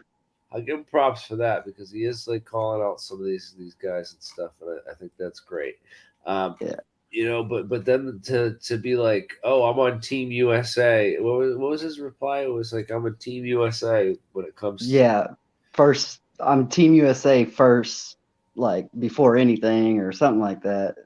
Yeah, like he's like, oh, I'm not gonna, like basically that, like for him to elaborate on the whole Lou Elizondo thing and what they talked about would violate national security in ways that like he doesn't want to give to our enemies or something, That's garbage. We shouldn't be afraid of like ourselves. We should be more afraid of what happens if we don't advance our technology fast enough before it becomes a thing. From that is there's a Manhattan Project 2.0 going on. Yeah. There has to be. That's what I tweeted. I said this is Manhattan Project 2.0, and I think I hope so. I can't even find the tweet now because I got like. So wait, did you come up with that Manhattan Project 2.0, or was that Sarfati? Because I've heard him use it. I may have taken it from Sarfati. I think I may have heard him talk about that first. Here it is. So yeah, this is it. Yeah. I'm also Team United States. If that's confusing, I can't help much. Here's the tweet. I'm gonna share it right here in the description. Copy link. No, I'm just gonna post it in the live chat comments. Hopefully, people can just go. The national security thing. They should be like maybe possibly putting lasers in space that could shoot down ICBMs or something. I think. Oh man, did you not hear about the Star Wars program from Reagan's era? 40 years too late, bro. That's like 40 years ago they started doing that. Actually, it started with Project Outgrowth. But do they have them in space now? And we put a lot of lasers into space. So Project Outgrowth, and it was this Arthur Kantrowitz. Yeah, Kantrowitz is the guy. He's the scientist with the Kantrowitz limit. He's the guy that found out that Kantrowitz limit when they abandoned scramjets and ramjets and intake manifold type jet engines and said, the next generation has got to be like surface craft. That's the way the UFOs fly. Clearly. So there's no intake or movable parts on the surface of them. They're completely controlled through like surface plasmas and these magnetohydrodynamic effects. You know that image, and I forget what it was that got removed quickly. We gotta like focus on just energy and free energy because the whole thing has been about free energy. Honestly, if we have an energy source. If we have a powerful enough energy source, man, who cares about the propulsion?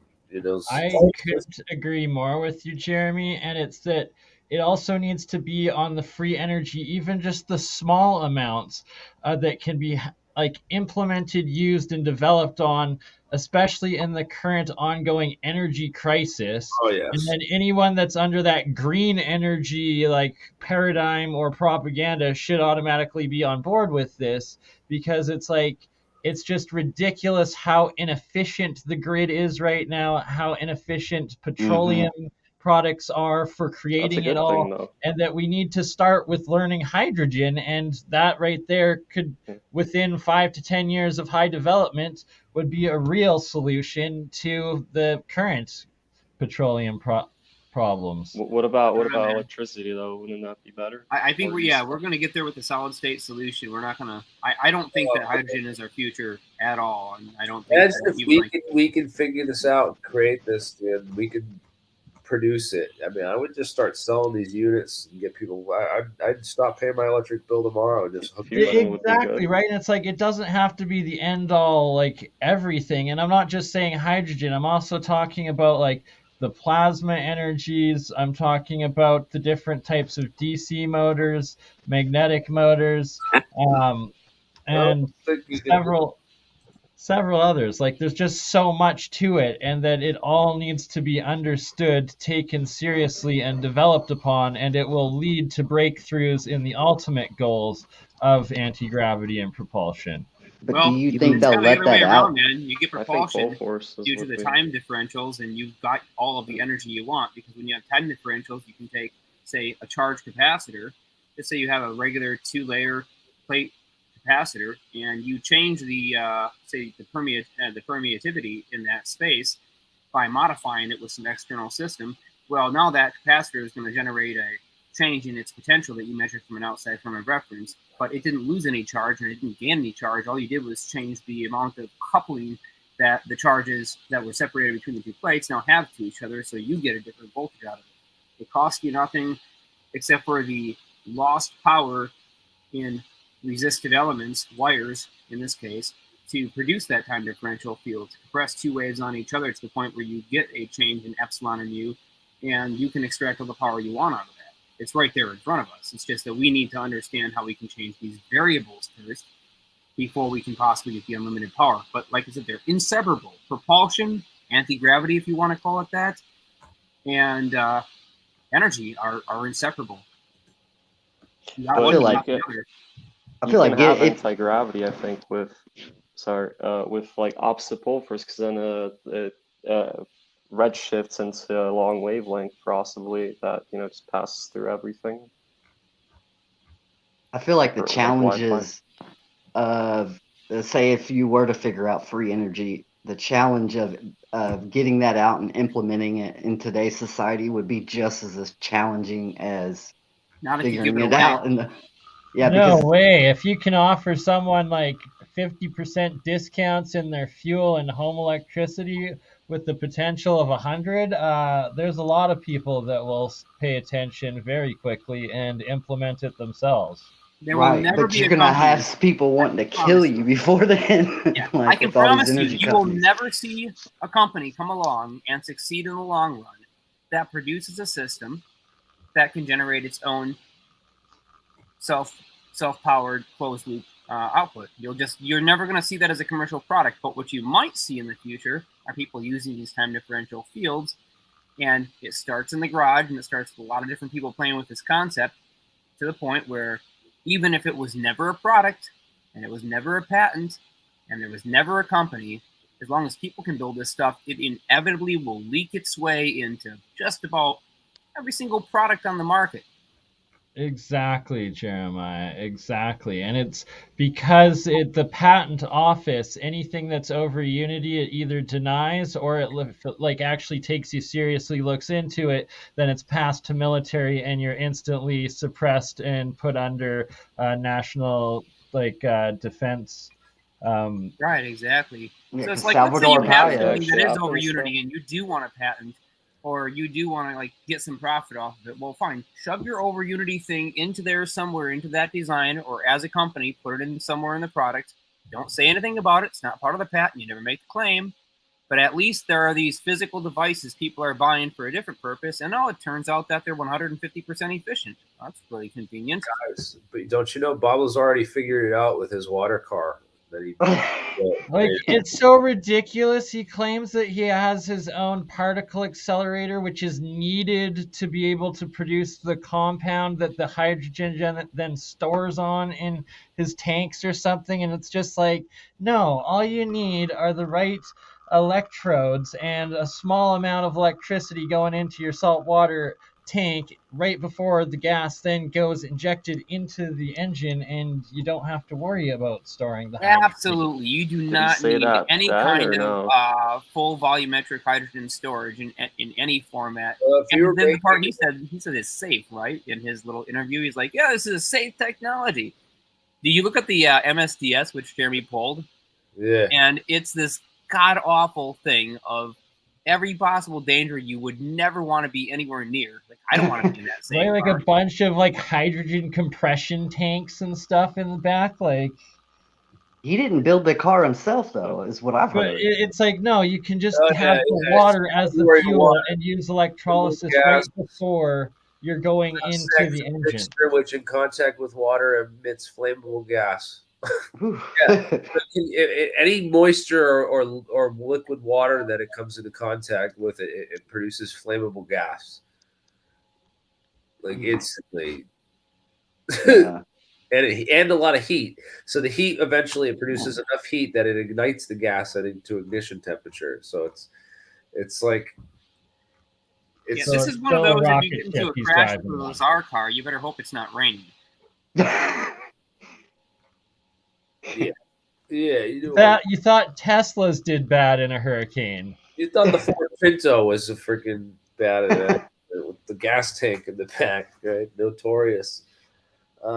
They would get hit, the gas tank would explode on the Ford Pintos. Well, no, I think it Well, then there's the guy that tried to put wings on a Pinto, right? You remember that? Yeah. He had a whole company around that too. But yeah, this is I would not want you can't be driving a car around with this crap. And also the fact is, you know how much you need to if you're making it in a particle accelerator, one particle interaction, you're slamming a hydrogen up to make or you're slamming a helium into a hydrogen to create a lithium, right? Or whatever, right? Helium shortage. Two heliums together so you gotta use helium, and then you gotta create Avogadro's number. People that know what Avogadro's number is. So in order to get a usable amount of this stuff, you need about this many atoms. It's 10 to the 23rd. So hey, but have they used quantum computers along with particle accelerators or not? Because I didn't look into that. So smashing it if you're smashing atoms to make your lithium hydride, your particle accelerator, as Bob Lazar claims, you need to do about 10 to the 23 collisions. So if you have 1 year, okay, 1 year in seconds. All right, it's only about that's 3 to the 1, 2, 3, 4, 5, 6, 7. 3 to the 7th, right? You need 3 to the 23rd. So you need to have basically like 100 trillion collisions per second to produce a usable amount of lithium hydride in your particle accelerator in 1 year. So it's much easier to mine it out. This is where I got to agree with Bernie. Just flat out, make it on demand. It just makes it so unattainable that it's ridiculous. Where then there's Stanley Meyer's design that was using the sort of technology I'm talking about, extremely practical and extremely suppressed, and needs to be everywhere. So we got to figure this out. So United Nuclear Corporation used to be. This is Bob Lazar's company. Yeah. Yeah, that's them. So it was originally in New Mexico. I gotta figure this out because the original place is where Bob Lazar lived and had that particle accelerator. I'm trying to find it because I knew it was built as part of the Zeta Reticuli. I heard that the Zeta Reticuli 2 star system program. Or something. So there was a Project Serpo, not Project Serpo, and the Zeta Reticuli program. So the Zeta Reticuli 2 program with Bob Lazar, there's a contract. I gotta grab that patent Anthony just posted. There's some interesting stuff coming out of around that area where he allegedly worked at, though. There was, I think. I'm not talking about that right now. This is important. This is the document. It was an application and filed in Las Vegas with the Zeta Reticuli 2 Incorporated, and it was filed by Rob Lazar, Gene Huff, Pamela Bauscher, and Robert Bigelow. And I heard that they had given Bob like $2 million through this contract to make a bunch of Element 115 and build one of his. A scale model reactor, to reverse engineer the technology that he had worked on. Was that using the alien technology to make it, or And that was in 1990. And then when he got his conviction, I guess he later like distanced himself from it, but he said like that he had let Lazar go because Lazar was using his facility to store furniture. You know, that's the excuse he gave. That's what he told Joe Rogan or whatever, or George Knapp in the interview. He's supposed to have 115, doesn't he? Like left over or something, where he said he took some from. Yeah, Jeremy Corbell directly in that. He makes it like we got the 115. We could bring disclosure at any point. Yeah. We're just not going to do it because it's Bob's car. That's what's keeping Bob. I just need another 10 years. I am trying to run a company here. Yeah, back to Nick's question though that was never answered. There's been a big push to use quantum computing in order to predict and model the data that we get from the particle accelerators and try to identify new possible trends in places we haven't looked. By the way, that's definitely something that they're doing. It's not like they're tied into the accelerators yet, but they do use quantum computing in order to analyze it. These guys are all CIA, dude. They're all CIA. What do you think? You can't get any of these materials anywhere else but United Nuclear. So where's that information going on? The CIA is tracking what all the scientific community is buying because we're all getting it through Bob Lazar because they can know they know what we're working on. They know everything we're working on because they know what we're buying. Because if you got to get the stuff, you got to go through him. It's all CIA. Hey, the thing with Bob Lazar though, didn't he say that he saw like an alien in the hangar or something, and then he said it was a child after some garbage? Maybe that intervened with what they're doing. Is that possible? Dude, I think all the alien stuff is a lie, bro. I think it's all disinformation. It's all our freaking programs. It's all our top secret stuff. It's all the CIA's top secret shit. They've been selling this they've been selling this UFO bullshit to people and propping it up. They definitely exist though. People that lie about it get the most attention, and all the cases that are out there and the most popular are the biggest frauds. And that's what ufology is, man. I'm sorry. That's what it's all about right now. It's sad. Have you ever seen anything in the sky that was definitely not our current there's technology? some real stuff out there. It's just it's probably their own secret stuff or I mean, their technology. They know what it is. They just don't want it out there, so they're gonna throw it's either flat Earth and it doesn't exist, or it's the blue chickens, or the grays, or some other BS. That come out and say, listen, I've been 2020 and back, and I was Buck Rogers and fought space aliens and shot 2 gray aliens in a tunnel system. They love that crap. If aliens would be at war, they'd be using time travel, I think, instead of all that. They'd be camouflaging themselves. They'd be looking like they're wearing, let's say, camera on their screen showing behind them, and they look like a ghost or something at night, In any case, we're gonna switch to behind the scenes, guys. Get the StreamYard link to join the after party, and I'm gonna. Also, I'm about to go live on my channel. With my buddy Frankie talking about some rodent coils and stuff.